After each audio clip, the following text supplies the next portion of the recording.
Merhabalar, ben Yüksel, kanalıma hoş geldiniz. Bundan önceki videoda bu kıyafeti anlatırken motiflerin birleşme sırasını anlatmayı unutmuşum. Gözümden kaçmış, kusura bakmayın. Onu telafi etmek istedim. Çünkü farklı bir birleştirme, çok basit aslında, çok basit. Ama sadece motif değil, artı başka bir desen daha kazandırıyor örgüye. Şu şekilde. Yani sadece motiften oluşmuyor. Artı bir de desen daha kazandırıyor. O yüzden bunu birazcık detaylı anlatmak istedim ki farklı örgülerde de kullanılabilir. Çok güzel duruyor çünkü. Motifimiz bu. Çok basit. Ama yeni öğrenmek isteyenler, yeni öğrenenler için biraz detaylı anlatıyorum. Bilenler lütfen kusura bakmayın. Çünkü bu güzel bir terapi ve herkesin de bundan faydalanmasını istiyorum açıkçası. Şöyle bir sihirli halkaya bir, 2, 3 zincir,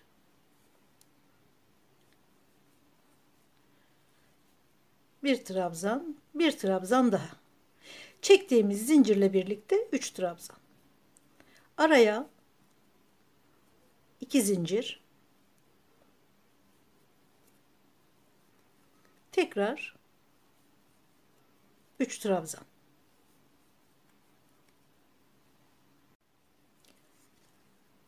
Dört adet üçlü, 3 tane grup trabzan yaptıktan sonra aralarda 2 zincir, tekrar 2 zincir çekip ilk çektiğim zincirin en üsttekine bağlıyorum.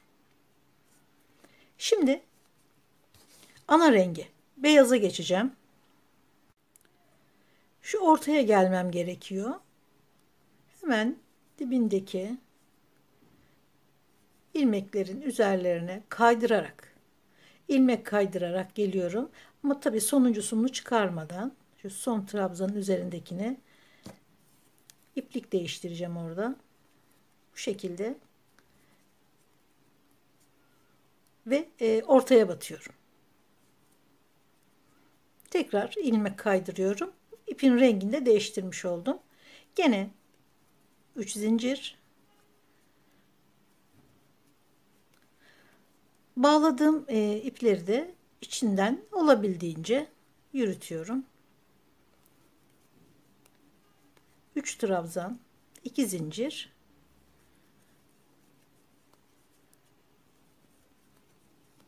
3 trabzan. Şimdi şu araya da bir zincir. İsterseniz hiç çekmeyebilirsiniz. Daha sık bir motif olsun isterseniz hiç çekmeyebilirsiniz. Ben bir zincir çektim. Tekrar 3 trabzan, 2 zincir, 3 trabzan diğer köşeyi örüyorum. Sırayı tamamladıktan sonra bir zincirle diğer köşenin zincirin en başına bağlıyoruz. İpi kesmedim çünkü bir sıra daha öreceğim. Gene ilmek kaydırıyorum. Sonuncusunu renkli iplikle geçiriyorum ilmeğe ve iplik değiştirmiş oluyorum ve tekrar ortaya geliyorum. Gene ilmek kaydırarak. Gene 3 zincir. Burada yaptığımız gibi 3 trabzan, 2 zincir, 3 trabzan köşeyi yapıyoruz. Aralara bir zincir. Şu şekilde örüyoruz.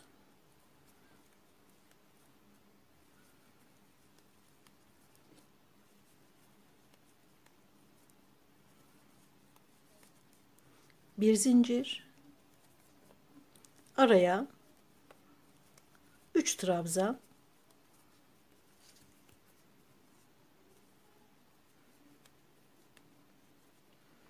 bir zincir, gene aynı şekilde sırayı bu şekilde sonuna kadar örüyoruz. Sıra sonunda gene 2 zincir, diğer sıranın en başına şu 3 zincirin en üstüne bağlıyorum. Şuraya da batabilirsiniz, ileriye de batabilirsiniz. Şöyle ipliği kesmemiştim. İçinden renk değiştiriyorum ve ortaya tekrar ilmek kaydırarak geçiyorum. Aynısını, şu sıranın aynısını bir sıra daha örüyorum. Şu en son 1 2 3 4 dördüncü sırayı. Son 2 zinciri örüp gene başladığımız zincirin en üstüne bağlıyorum. İpleri biraz uzun kesin. Şöyle dibinden kesmeyin çünkü sökülme olabilir. Bu ipleri de aralardan görünmeyecek bir şekilde yok edelim. Ama uzun bir şekilde bırakalım ipleri. Zamanla çıkıp püskül püskül bir görüntü oluşturmasın diye iyice aralarda yürütelim. Şimdi artık diğer renk ihtiyacımız yok. 4 sırayla bitirdim. Gene şuradakine ister batın ister batmayın fark etmez. Ortaya geliyorum. Yani 2 seferde de gelebilirsiniz. Hemen dibine batmadan şu şekilde direkt baştakine de bir kaydırma yapıp sonra boşluğa da batarsınız. Aynı görüntüyü elde edersiniz. 1 2 3 4 zincir. Ortaya gene aynı yere ip kaydırarak yapıyorum. İlmek yani şu şekilde 1 2 3 4. Şu şekilde ördüm. Normal. Çok yukarıda kaldı. Ben de çok fazla gözüksün istemedim. Hafif bir ağ örgüsü gibi durması daha hoşuma gitti. Eğer siz daha açık açık olmasını istiyorsanız normal sık iğne örer gibi bu şekilde örersiniz. Bunlar daha açık açık durur. Ben bu kıyafeti ilmek kaydırarak bu şekilde ördüm.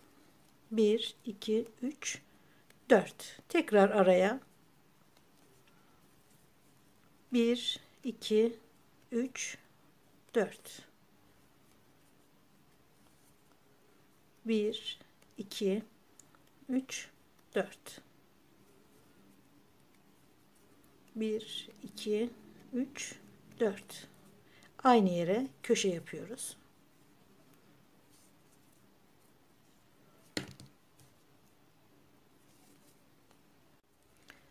Bu köşede başlayalım birleştirmeye. 4 zincir köşeye geldim. 1 2 4 zincirin yarısını çekiyorum. Köşeye tekrar 2 zincir aynı yere ilk birleştirmeyi yaptık. 1 2 zincir devam ediyorum. Araya 1 2 boşluğa 1 2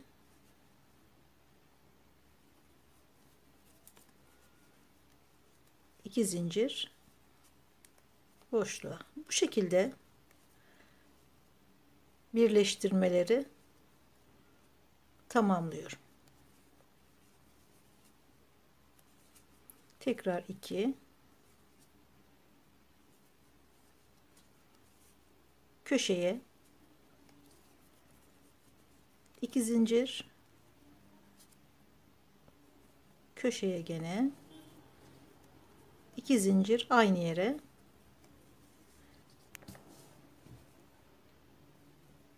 birleştirme bu şekilde. Umarım faydası olur. Güzel güzel kıyafetler, suplalar, kırlentler örmenize vesile olurum. Videolarımı beğeniyorsanız ve bundan sonrakileri de izlemek isterseniz beğenmeyi ve abone olmayı lütfen unutmayın. Sağlıkla kalın.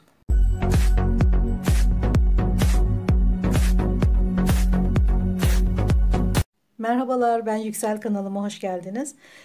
Gene çok güzel bir örgü kıyafet anlatmaya çalışacağım. Motifleri değiştirmedim. Bundan önceki videoda kullandığım motifi kullandım. Gene yarım motifler, koltuk kesmeler, yaka kesmeler. Bu sefer değişik bir yuvarlatma. Şu köşeleri dolgusu farklı. Çünkü şurada bir desen var. Bu deseni bozmamak için farklı bir dolgu kullandım. Bütünlük teşkil etti buradaki modelle. Güzel tekniklerle Ve kendi ördüğüm düğmelerle, bunun önü açık, diğer bluzun önü kapalıydı. Bu şekilde uçlarına örgüler koyarak bu bluzu ve enseye kadar motifli bu. Görüldüğü gibi. Etek de çok harika oldu. Gene ucunda örgüler var. Yazın çok çok kullanışlı bir kıyafet oldu. Gerçekten ben de bayıldım. Umarım siz de beğenirsiniz. Hadi videoya başlayalım. Bir önceki videoda çalıştığım bluzun aynı motiflerinden kullandım gene. Yalnız bu sefer iplerim biraz daha kalın oldu. O çok çok daha ince bir iple örmüştüm. Şimdi bu motifler gene rengarenk. Şöyle bluzu, bunun şu yaka kısmını şimdi videoda beraber göreceğiz. Önü açık. O tamamen bluzdu. Bu önü açık bir bluz. Eteği de şu şekilde uçlarında örgüler koydum. Dar uzun bir etek. Yani uzun derken çok mini değil. Daha uzun. Diğer yaptığım eteklere göre. Bu şekilde bir takım oluşturdum. İplerim şöyle göstereyim. Bunların üzerlerinde marka yok. Her zaman aldığım, kiloyla aldığım Kürkçühan'da Övünç iplikten alıyorum ama bu reklam falan değil. Sadece mutlaka bir marka sorduğunuz için söylemek zorunda kalıyorum. Şöyle ipler satılıyor orada. Çok da sert değil. Yumuşak ipler bunlar. Suplalardan tutun, kıyafetlerden tutun, elbiseler, her şey örebilirsiniz. Yumuşak, kıyafete de uygun ipler. Şimdi bu iplerden yaklaşık 600-650 gram tamamını, hem bluza hem eteğe, ikisi toplam 650 gram kadar kullanabiliyoruz. Çok ağır bir kıyafet olmuyor. Hafif ipler, yumuşak, kıyafete uygun ipler dediğim gibi. Şöyle de göstereyim. 3,5 numara tığ kullanıyorum. Gramını da yazdım. Motifler her biri 9 santime 9 santim. Şöyle göstereyim. Eteğe 40 motif kullandım. 1, 2, 3, 4, 5 ve arkasında da 5, 10. Her bir sırada 4 sıra 10'ar motif, 40 motif oldu. Bluzda da 4, 8. 8 de arkada. Beden kısmına 16 motif. 4 tane, 16 tane tam motif, 8 tane yarım motif. 2 bir tarafa, bir de arkası var. 4 bir tarafa, 4 bir tarafa, 8 tane de yarım motif kullandım. Sihirli halka içerisine 2, 3 zincir çekiyorum. 3 trabzan, 2 zincir, 3 trabzan.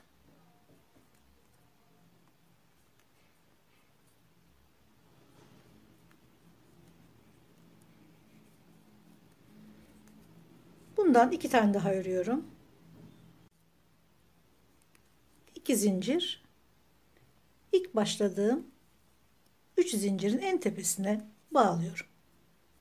Bunu kısa kısa anlatıyorum ki bundan önceki videoda aynı motifi zaten ayrıntılı anlatmıştım. Şu bluzdaki yarım motifleri de anlatmıştım. Burada da aynısını yaptım zaten. Hani videoyu çok uzatmamak için kısa kısa anlatıyorum. Şimdi diğer ipe geçiyorum. Bu motifi 2 renk çalışıyoruz. Geçen motifler, bluzun motifleri rengarenkti. Her sırası başka renkti. Şimdi şuradan tekrar alayım. Sıra bittikten sonra gene trabzanları kaydırma yöntemiyle son trabzanın üzerine de geliyorum. Orada renk değiştiriyorum. Burada ipi kesmiyorum. 2 renk olduğu için bir koyu renk, bir beyaz çalışıyorum. En azından yani bu modeli o şekilde çalıştım. Şimdi tekrar son bir ilmeği kaydırıyorum. Ortaya geliyorum. 3 zincir, 3 trabzan, 2 zincir, 3 trabzan,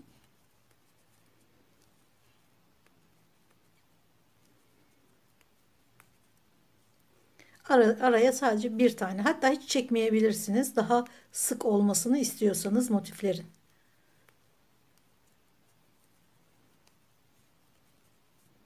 Yine bir zincir, köşeye geldim. 3 trabzan, 2 zincir, 3 trabzan olarak örmeye devam ediyorum. Son sırası gene beyazlı olacak. 1 2 3 4 sıra motifi ördükten sonra gene ilmek kaydırarak ortaya geliyorum. 1 2 3 4 zincir çekip şu boşluklara batıyoruz. Hatta bunu sık iğne olarak değil de şu şekilde gene ilmek kaydırarak örelim. Çok yukarıda kalmasın bu boşluklar diye. Bu şekilde. 1 2 3 4. Daha örgüye yapışık kalsın. Çok fazla açılmasın. File gibi olmasın diye bu şekilde örersek daha muntazam oluyor. Boşluğa batıyorum. Köşeye 1 2 3 4 zincir, gene aynı boşluğa batıyorum. Şöyle bir köşe oluşturuyoruz. 1 2 3 4 boşluklara ilmek kaydırarak 2 3 4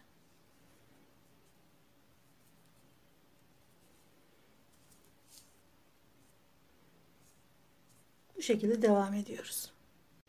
Bluzu örerken motifleri şu son arka kısım, yani şu enseye gelen kısmı örerken şu en son yaptığımız şu boşlukları ense kısmına yapmadım. Yani motifin üç bir tarafına yaptım, ördüm. Enseye gelen kısmı örmedim ki şuralar yani örülürken şu yaka kısım örülürken ensede bir çukurluk yapması için, tam oturması için ensenin buraya örmedim. Buraya motifi olduğu gibi bıraktım. Sadece enseye gelen kenarı. Yoksa diğerlerinde hepsinde bu son döndüğümüz file örgü mevcut. Araları da bu şekilde gözüküyor. Şöyle, bu henüz daha ütülenmedi. Birazdan bittikten sonra mankenin üzerinde de çekimini yapacağım. Araları diğer motiflerden daha farklı birleştirmesi var. Ve görüntüde örgüyü de çok hafifleştiriyor bu şekilde birleştirmek. Ve de bir desen kazandırıyor örgüye. Görüldüğü gibi. Bu ütülendiği zaman daha görünür hale gelecek. Şimdi diğer bluzdaki bütünlük vardı ön kısmında. İki parçaydı. Şimdi bu önü açık bir bluz olacak ve bunun düğmelerini de ördüm. Şu şekilde düğmeleri var. Beyaz ördüm, renkli ördüm. Daha tam karar veremedim. Hani renkli mi taksam, beyaz mı örsem. O yüzden birkaç tane ördüm şu şekilde. Bunları da göstereyim örüldüğünü. 1 2 3 ya da 1 2 3 4. Ya 3 ya 4 düğme kullanacağım. Şimdi hemen kenarlara başlayalım. Çünkü etekte örülecek yer hiç kalmadı. Şu kenarı da göstereceğim. Bunu bluza da yapacağım için bluzda göstereceğim hepsini. Umarım beğenmişsinizdir. Şimdi şuradaki kenar motifin gelişine uygun olarak yaptım. Şuradaki görüntüyü şu yaka kenarında da yakalamak için Bu şekilde köşeyi kapattım.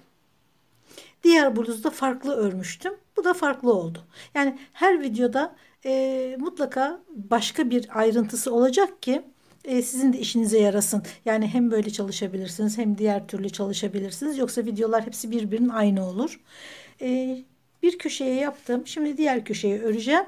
Buralarda yok. Buralar dümdüz örülecek. Çünkü enseye kadar motif var bu bluzda. Bir ilmek sıkılaştırıyorum. Tam yakanın ortasına, birleştiği noktaya, şuraya ilmeği bağlıyorum. Sonra ilmeği uzatıyorum. Köşenin ilk boşluğuna değil, ikinciye. Sonra üzerine doluyorum. Tekrar aynı boşluğa batıyorum. Gene uzatıyorum. Alıyorum, topluyorum. Tekrar doluyorum bir kere. Uzatıyorum, topluyorum. Doluyorum. Aynı boşluğa uzatıyorum, topluyorum.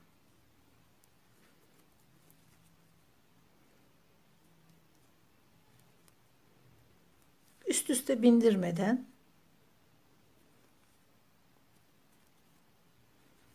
topluyorum. 1, 2, 3, 4. Bu 5. Topluyorum. Gene aynı boşluğa.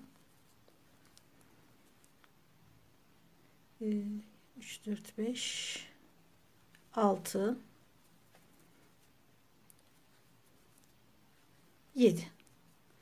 Bu yeterli. Köşeye tam denk geliyor. Şurada bağladığımız ikinciye bağlamıştık şurada. Gene ikincisinin, bu değil bu.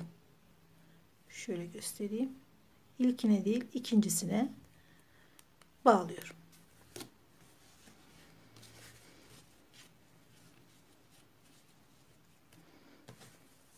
Diğer köşe gibi şu sivri olan köşeyi bu şekilde kapatmış olduk. İpi kestim.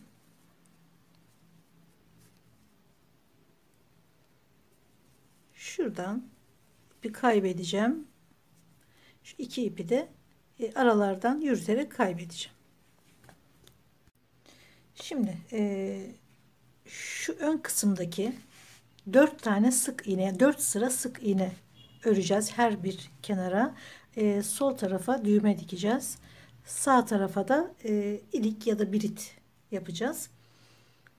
Bu 4'er sıra, yani her tarafa 4 sıra sık iğne ördükten sonra yakayı örmeye başlayacağız ki muntazam bir görüntü oluşsun. Şimdi şu düğme dikeceğimiz yere ipi bağlıyorum. 3 sık iğne ile başlıyorum. İlk başta şu köşedeki boşluğa, sonrasında ipi de arkasında tutarak her boşluğa 4 sık iğne örüyoruz. 2, 3, 4. Gene ipi içinde yürütüyorum.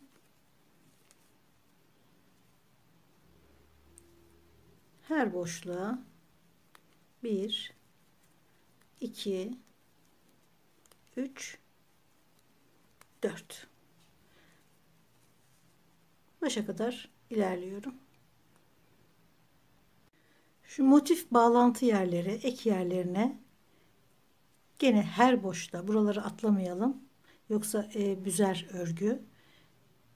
Şu iki köşeyi şu köşelerden birleştiriyorduk. Şunlar o köşelerin boşlukları. Aynı dediğim gibi her boşluğa 2, 3, hatta şöyle yapalım. 3 tane doldurup ortaya bir tane batalım. Sonraki köşedeki boşluğa da gene 3 tane batalım. Orada bir çıkıntı olmasın diye. Daha düz bir görüntü olsun diye. Köşedeki boşluğun birine 3, orta ek yerine bir tane, sonraki boşluğa da 3 tane örelim. Bir tane eksik örelim ki şurası düz olsun. Şöyle bir görüntü olmasın diye. Tekrar 4 tane örerek devam ediyorum. Her boşluğa 4 sık iğne.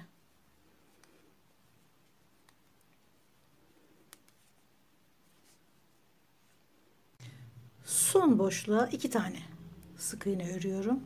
2 tane sık iğne ile bitiriyorum. Çeviriyorum. Bir zincir, aynı yere bir sık iğne ve her sık iğnenin üzerine bir sık iğne örerek bu şekilde 4 sıra örüyorum. İlkini ördüm, ikinciyi döndüm. Şimdi 2 sıra daha örüyorum ve bu kenarı bitiriyorum. 5 sıra ördüm. Çünkü düğmeler biraz dışarıda kalmıştı 4 sırada. Şöyle tam içeride kalması için, örgünün üstünde olması için 5 sıra yeterli oldu. Ya 4 ya 3 düğme yapacağım. Bu şekilde bir kenar bitti. Şimdi aynı buradaki 5 sırayı diğer kenarı da aynı şekilde öreceğim. Sağ taraftayız. Bluzda ilikleri sağ tarafa açacağız. Şimdi düğmelerin işte hacmine göre ilik açacağım. Siz de kendi kullandığınız düğmelere göre ölçüp denersiniz. Bu şekilde o genişlikte açarsınız. Hemen bir tane sık iğneyi örüyorum. 1 2 3 4 5 zinciri çektim. 1 2 3 4 5 tane atlayıp altıncıya bir sık iğne. 1 2 3 4 5 5 zincir, 5 tane de ilmek atladım. 2 3 4 5 6 7 bir sık iğne, 5 zincir, 5 tane de ilmek atladım. 7 tane sık iğne ördüm. 1 2 3 4 5 1 2 3 4 5 altıncıya 7 tane sık iğne. 3 4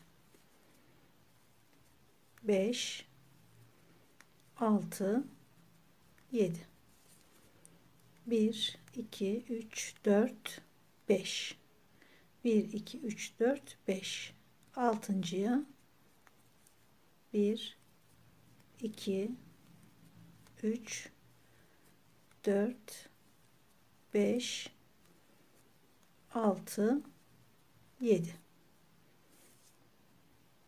3 şimdi 4'ü yapacağız. 1 2 3 4 5 1 2 3 4 5.'ye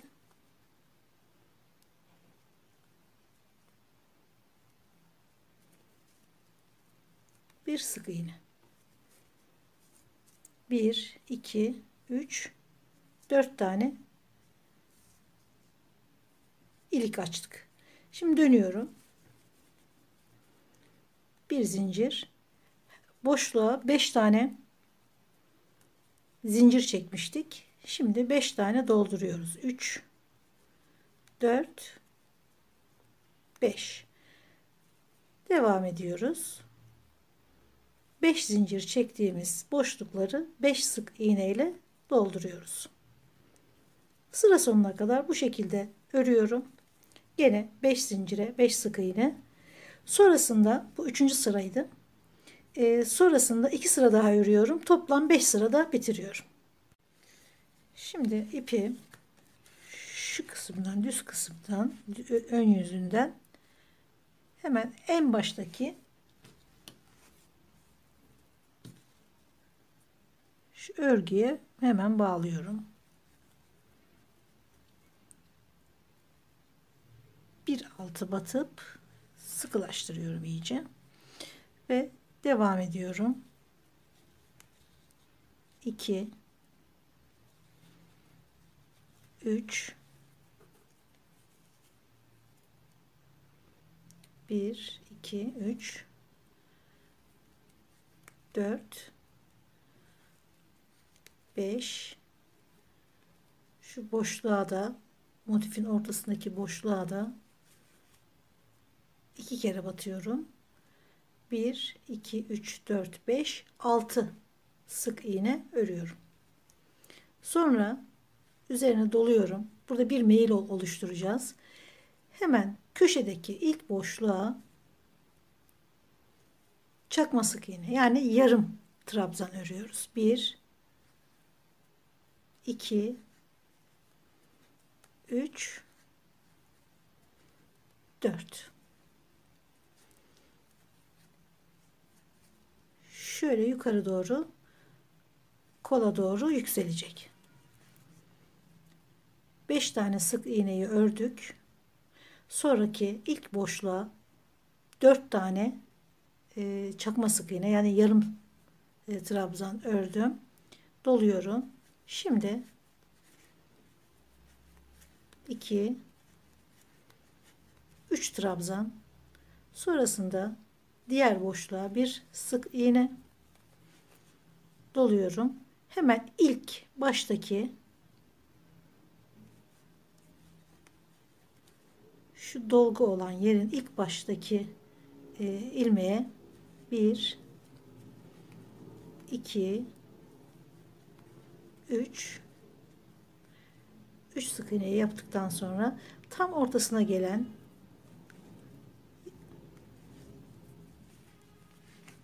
ilmeğe sık iğne ile bağlıyorum. Tekrar doluyorum. Diğer baştaki örgünün üzerine 2 3 trabzan,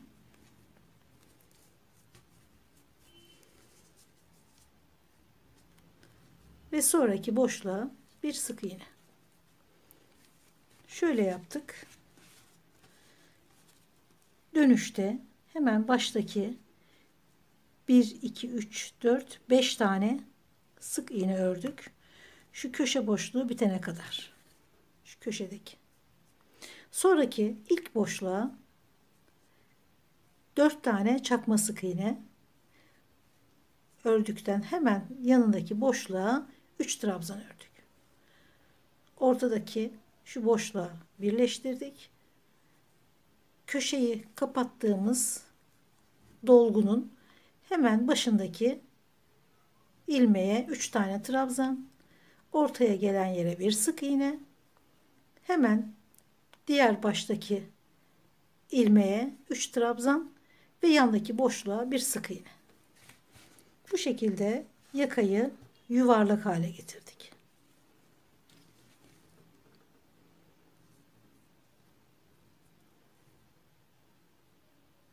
Şimdi umarım anlaşılmıştır. Yaka kısmında diğer tarafta gene göstereceğim biterken. 3 trabzan,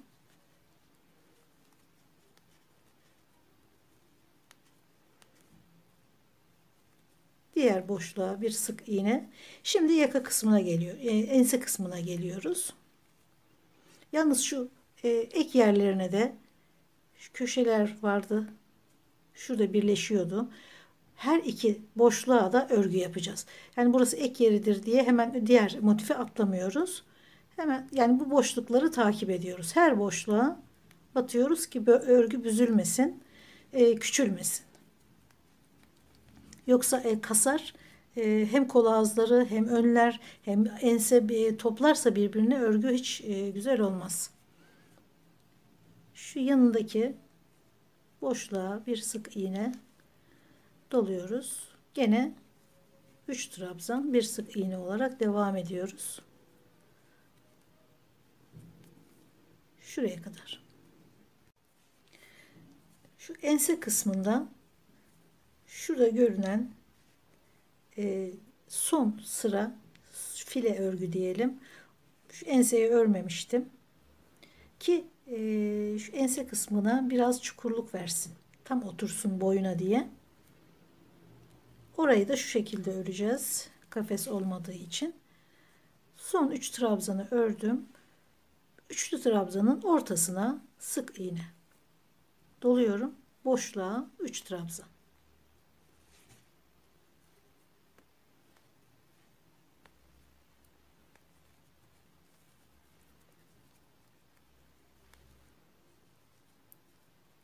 Üçlü trabzanın ortasına sık iğne doluyorum. Boşluğa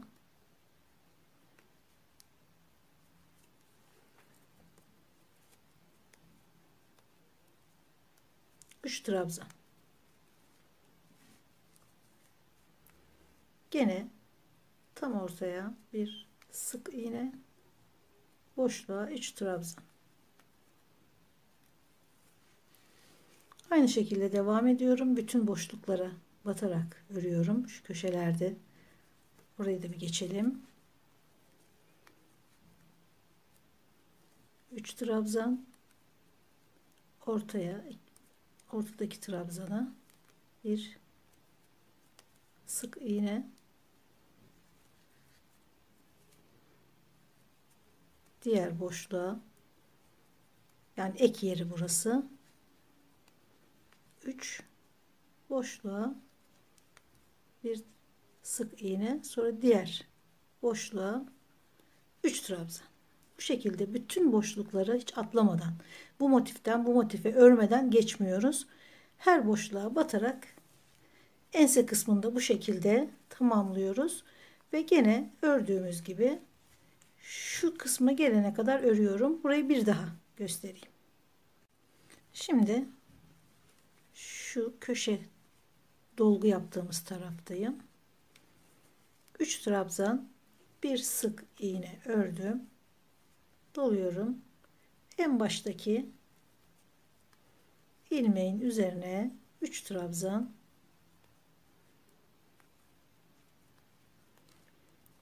tam ortaya gelecek ilmeğe de bir sık iğne, gene doluyorum. Diğer baştaki ilmeğin üzerine gene 3 trabzan.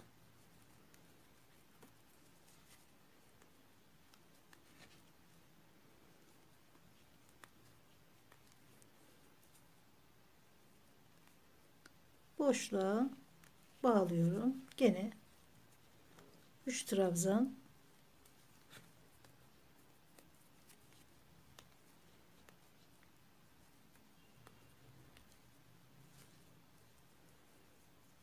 Buradaki boşluğa çakma sık iğne yapıyoruz.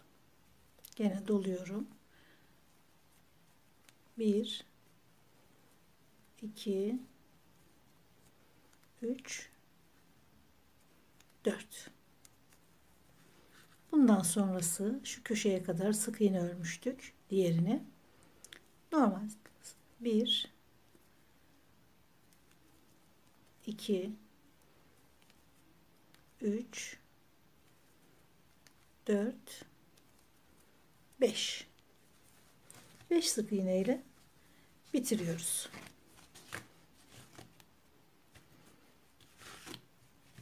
Burada ipi kesiyorum. Çünkü son sırayı, biliyorsunuz bu şu kolda da anlatmıştım. Bir trabzan sırası yapmıştık. Aynı bunun gibi.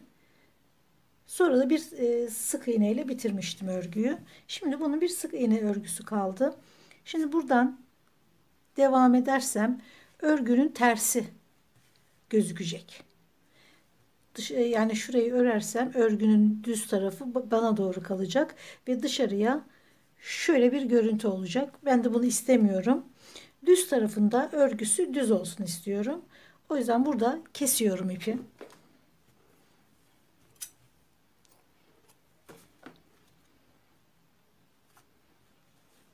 Tekrar sık iğneyi bu tarafa geçiyorum. Örgünün düz tarafında kalması için şuradan başlıyorum örmeye.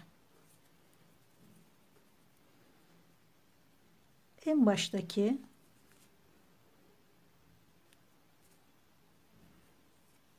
sık iğnenin üzerine bir tane sık iğne örüyorum ve bütün örgülerin üzerine sadece sık iğne örerek devam ediyorum. Bütün yakayı, kolu, enseyi sadece sık iğne örerek devam ediyorum.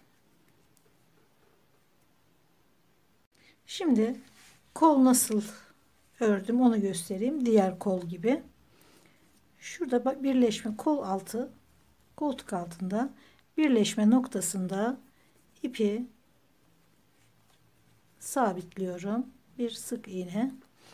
Şimdi şurada motifi keserken bu videoda bunları anlatmadım. Çünkü bundan önceki bu motifli videoda hepsini anlatmıştım. Aynı motif, aynı kesimler. Tekrar bu videoda anlatmamak için bunları diğer videoya bakarak çok rahat görebilirsiniz. O videonun tekrarı olurdu ki buna hiç gerek yok. Burada sadece değişik olan önden düğmeli olması, farklı bir kenar birleşimi olması. Yani motifin etrafında file tarzı şu şekilde bir birleşim var. O güzel bir detay oldu kıyafetler için. Yumuşak bir örgü oluyor. Sık iğne olmadan motifin etrafında. Bir de etekte de tabii ki dümdüz bir etek ama ucunda da bir örneği var. Ufak tefek detaylarıyla farklı bir video oldu bu da. Şimdi ipi sabitledik. Şurada kesim yapmıştık. Kol kesimi yapmıştık. Aynı şekilde gözükmesi gerekiyor. O yüzden şuradaki görünen boşluklara ilk boşluğuna hemen 4 sık iğne örüyorum. 2 3 4. Yanındaki boşluğa sıra takip edeceğiz. Her boşluğa batacağız çünkü. Doluyorum. Bu sefer 4 tane yarım trabzan, çakma sık iğne, artık ne diyorsak, 3 4 doluyorum. Şimdi 3 trabzan,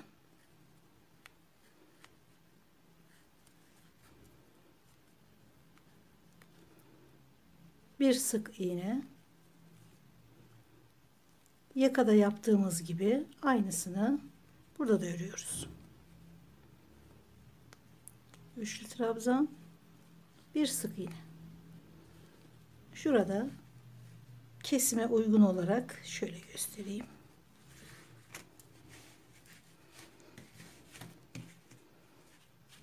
Şöyle daralan bir motif ördüm. Diğer videoda buna bakarsanız nasıl örüldüğünü orada görürsünüz. Bu örgüyü de, yani kenar örgüsünü de şuradaki görüntüye sadık kalmamız gerekiyor. O yüzden ilk boşluğa 4 sık iğne, ikinciye 4 tane çakma sık iğne, yani yarım trabzan, sonrası gene 3 trabzan, 1 sık iğne, 3 trabzan, 1 sık iğne olarak kolun sonuna kadar geleceğiz. Tekrar son 2, şu son 2 boşluğa çakma trabzan 4, normal çakma sık iğne 4 tane, 4 tane de sık iğne olarak şuraya başladığımız noktaya bağlayacağız. Evet, yaka ve kollar bitti. Şimdi bluzun altına bir örgü yapacağım. Şu eteğe ördüğüm gibi bir kenar öreceğim. Eğer istemezseniz, bana bu fazla geldi derseniz hiç örmezsiniz. Motif halinde bırakırsınız. Aynı şekilde bluza da aynısını örebilirsiniz. Yani kenar, şu yaka ve kol kenarına ördüğümüz gibi bir sıra trabzanlı sıra, bir sırada sık iğne sırası örerek şuralardaki gibi bu şekilde bırakabilirsiniz. Etek ucuna da aynı şekilde bütünlük teşkil etmesi açısından bir sıra trabzan, bir sıra sık iğne örüp bırakabilirsiniz. Ama böyle çok şık olduğunu düşünüyorum. Bir de değişik de oldu. O yüzden aynı buradaki örgüyü 1, 2, 3, 4 sıra, bir sırada şöyle tomurcuklu bir oya yaptım etrafına. Aynısını 4 sıra olmasa da 3 sıra ya da 4 sıra aynısı da olabilir ama burası kısmı biraz daha kısa kalsa daha iyi gibi geliyor. 1, 2, 3 sıra örerim. Bir sırada gene şu kenardan ördüm mü bence yeterli. Şimdi bluzun düz tarafından en uç noktada ipi bağlıyorum.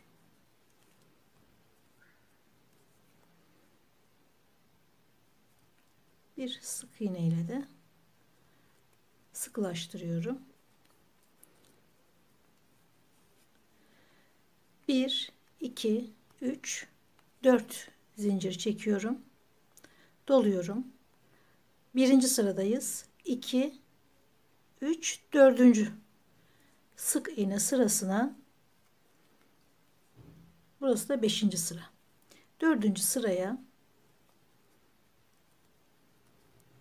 3 trabzan,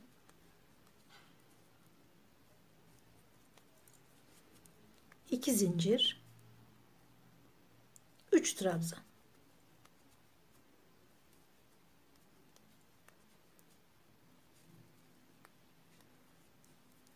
Sonra tekrar alıyorum. Hemen ilk şu köşedeki boşluğa bir trabzan. Tekrar doluyorum. Hemen yanındaki boşluğa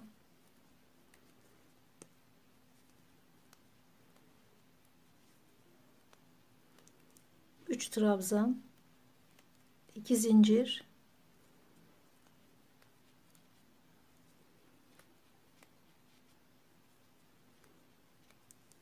3 trabzan doluyorum. Hemen yanındaki boşluğa bir trabzan.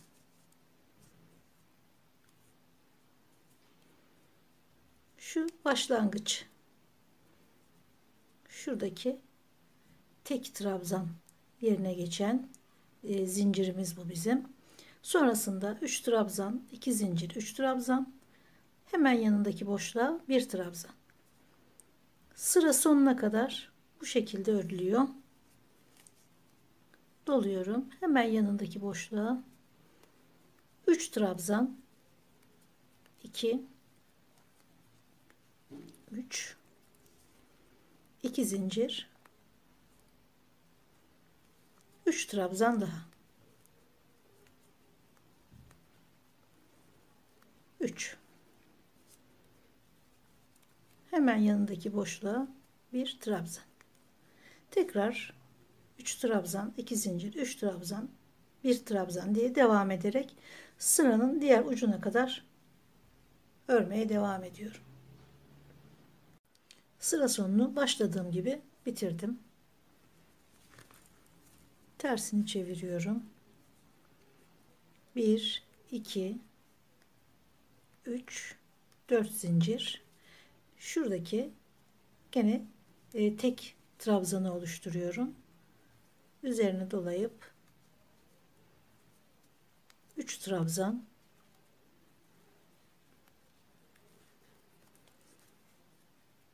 2 zincir, gene aynı yere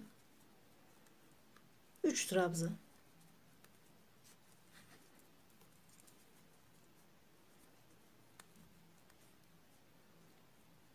Doluyorum. Trabzanın üzerine bir trabzan daha. Yani trabzanın üzerine trabzan, üçlü trabzanların üzerine de gene aynı şekilde üçlü trabzanlar. Doluyorum. Boşluğa 1, 2, 3, 2 zincir, 1, 2, 3. Doluyorum. Trabzanın üzerine, tek trabzanın üzerine bir tek trabzan. Bu şekilde takip ederek bu sıradan sonra bir sıra daha öreceğim. Sıra sonunda ilk başlarken çektiğimiz zincirin en üstüne şuraya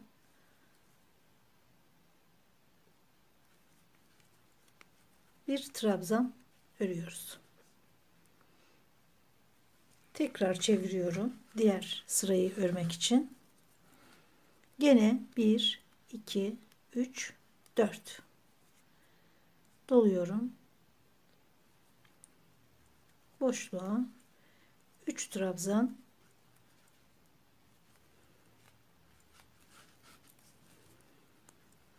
2 zincir,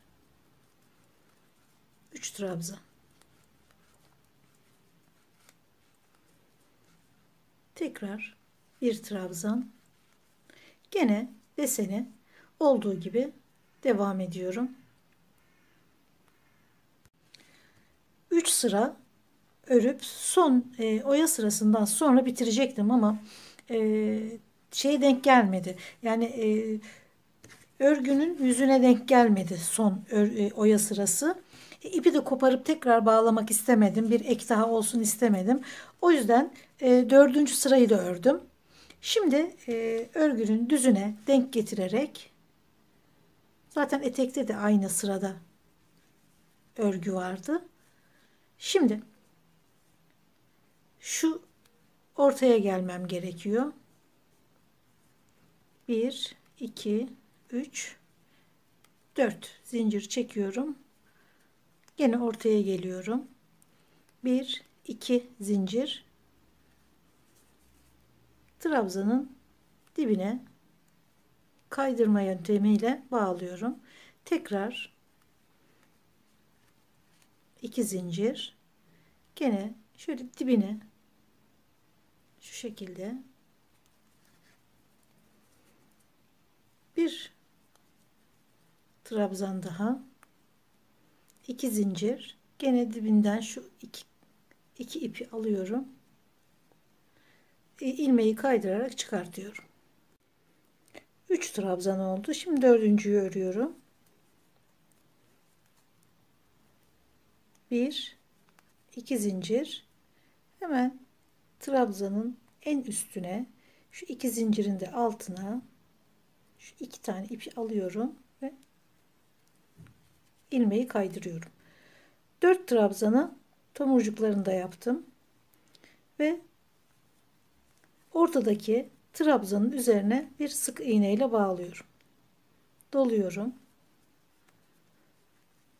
Bir trabzan, 2 zincir, gene şu aradaki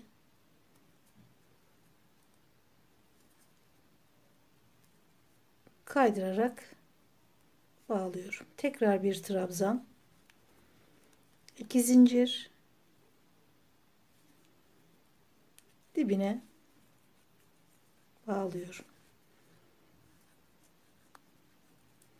2 zincir,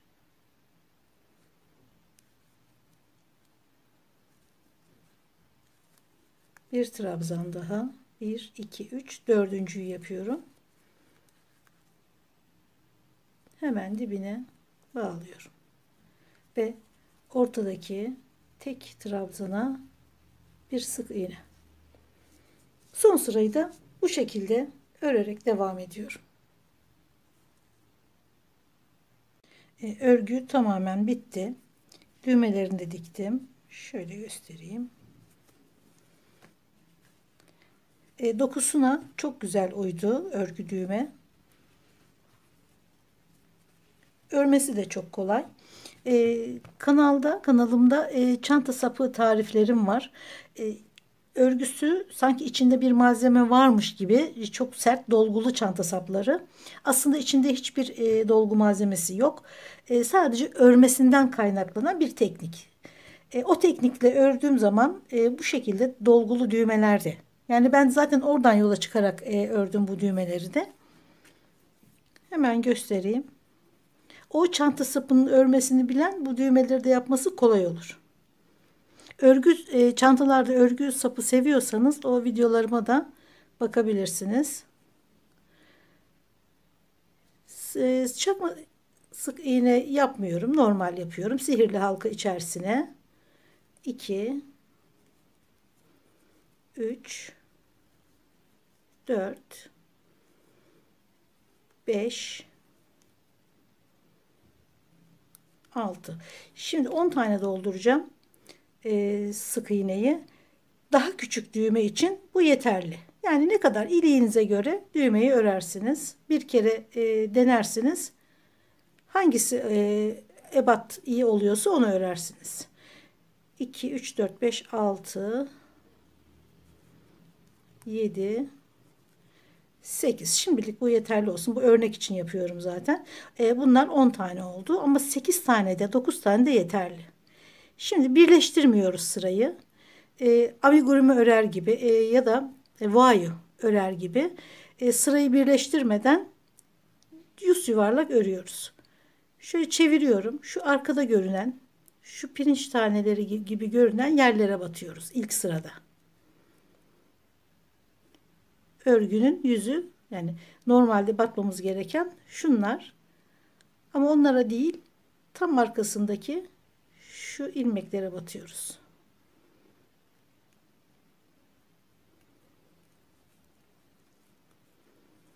Sırayı, yani kaç tane doldurduysak o kadar örüyoruz. Arttırmayalım, dikkat edelim. 2, başladığımız ilmek sayısı kadar ilmeği ördüm ve başladığım yere geldim.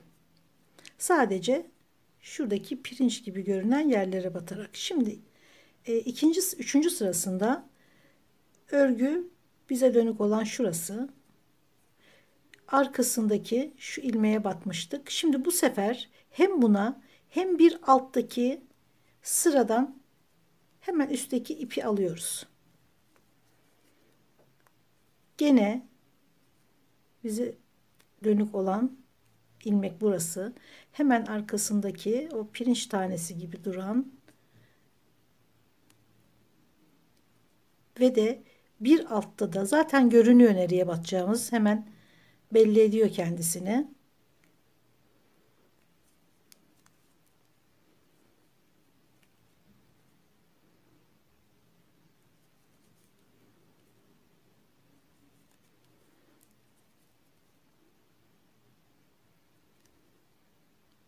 Hemen gösteriyor nereye batacağımızı.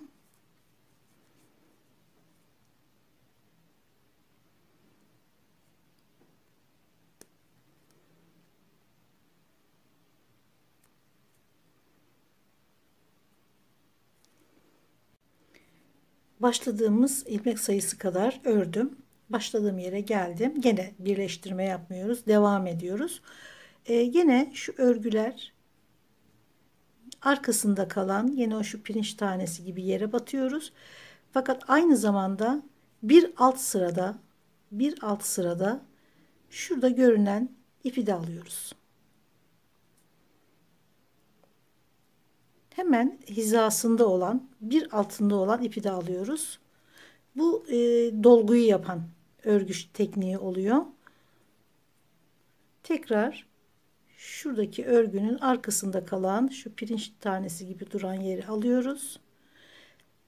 Arkada duran bir alt sıradaki ipi alıyoruz. Bu örgüyü tok hale getiriyor. Bayağı bir dolgunlaştırıyor. Sapı da bu şekilde ördüğümüzde, ki onun zaten tekniğini videoda gösterdim. Çantanın içinde bir malzeme varmış gibi çok güzel çanta sapları oluyor bu şekilde. Gene ilmeğin arkasından çalışıyoruz.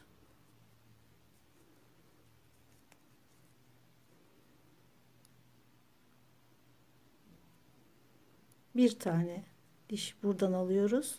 Bir tane de tam arkasının altında kalan bir sıra alttaki ipi alıyoruz.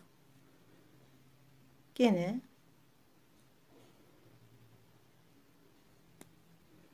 hemen alttaki ipi alıyoruz. Yeterli büyüklüğe geldiğinde derinlik yaparak devam edeceğiz. O da ilmeğin sadece tek arka kanadına batarak bir derinlik yapıyoruz. Ben bir sıra ördüm. Şöyle bir yuvarlandı. Şimdi bunu toplamamız gerekiyor. Bir tane atlıyorum. Diğerine ilmek kaydırarak bir tane atlıyorum. Diğerine ilmek kaydırarak bir tane atlıyorum. Diğerine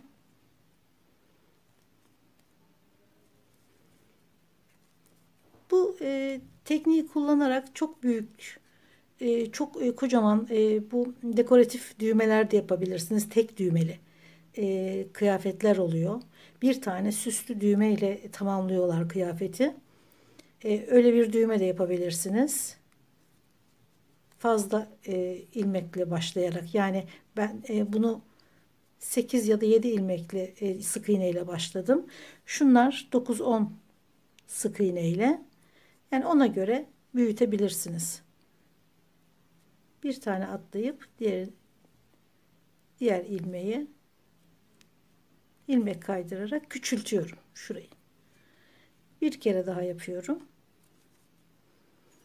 Evet, düğme hazır. Şöyle dikiş payı vererek kesiyoruz ipi. Bu şekilde. Bu tabii ki göstermek amaçlı olduğundan ufak bir düğme oldu. Tabii bu boyda düğmeler de yapabilirsiniz. Daha sık olarak. Yani bundan 4-5 tane yapsaydım belki daha küçük örmek zorunda kalırdım. Ama 4 taneye bu ölçü iyi geldi. Şimdi düğmeyi de anlattıktan sonra umarım anlaşılmıştır. Daha söyleyecek bir şeyim kalmadı. 650 gram diye yazdım ben ipi, ama bu benim kullandığım ipe göre 650 gram. Siz daha hafif bir ip kullanırsanız, yani gene 3,5'la örülebilen iplerden, yani aynı ölçüde yapmak istiyorsanız 3,5 numarayla örülebilen yaz için kullanışlı iplerden, tabii ki yani kışlık bir ip olmayacak, pamuklu merserize iplerle 3,5 numarayla örerseniz bu ölçüde bluz kıyafet ortaya çıkar. Diğer yaptığım motiften 2 sıra daha eksik bu. Diğeri ince ipti çünkü. Bu daha kalın ip. Yani ipinize göre sıraları oluşturabilirsiniz. Daha geniş isterseniz motifleri bir sıra daha fazla yapabilirsiniz. Daha uzun istiyorsanız, daha kısa istiyorsanız, her şeyin ölçüsüyle çok rahatlıkla oynayabilirsiniz bu tip kıyafetlerde, örgülerde. Umarım yardımcı olmuşumdur. Videolarımı beğeniyorsanız, bundan sonrakileri de izlemek isterseniz beğenmeyi ve abone olmayı lütfen unutmayın. Görüşmek üzere.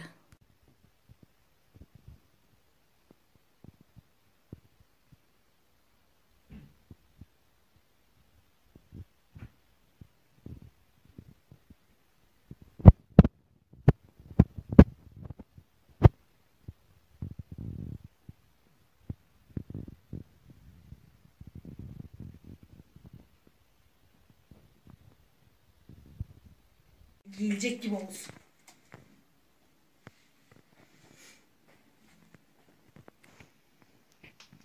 Bir de uzaktan çek.